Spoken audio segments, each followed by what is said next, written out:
Clara Hughes, a journalist, visited Thornfield House, an abandoned manor known for its mysterious blood-red roses. Legend spoke of Lady Isolde Blackwood, who lost her love, Edmund, on their wedding day and was said to haunt the estate. The house had remained untouched for decades, its halls echoing with silence, save for the whispers carried by the wind. Determined to uncover the truth, Clara ventured inside. Dust and decay clung to every surface, but something about the place felt strangely alive. She discovered an old letter addressed to Edmund, revealing Isolde's heartbreak and an eerie plea for his return. The words were filled with longing and grief, as if written by a soul unable to move on. As she read it aloud, the air grew heavy, and a ghostly figure appeared, Isolde herself, trapped in sorrow. She begged Clara to help her remember what had happened all those years ago. Clara scoured the house for clues, piecing together fragments of the past.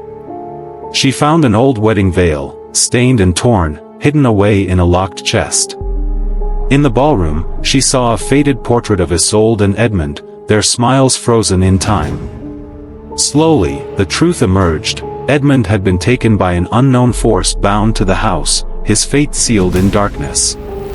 The roses that surrounded the manor were not just flowers, they were vessels of Isolde's pain, holding her soul in an endless cycle of grief.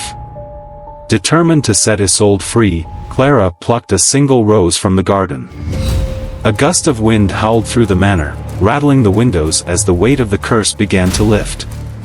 Isolde's spirit, once consumed by despair, softened. She smiled, a glimmer of peace returning to her spectral form before she faded into the night.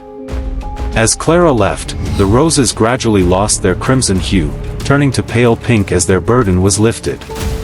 The oppressive aura of the house dissipated, and for the first time in centuries, Thornfield House stood in peace.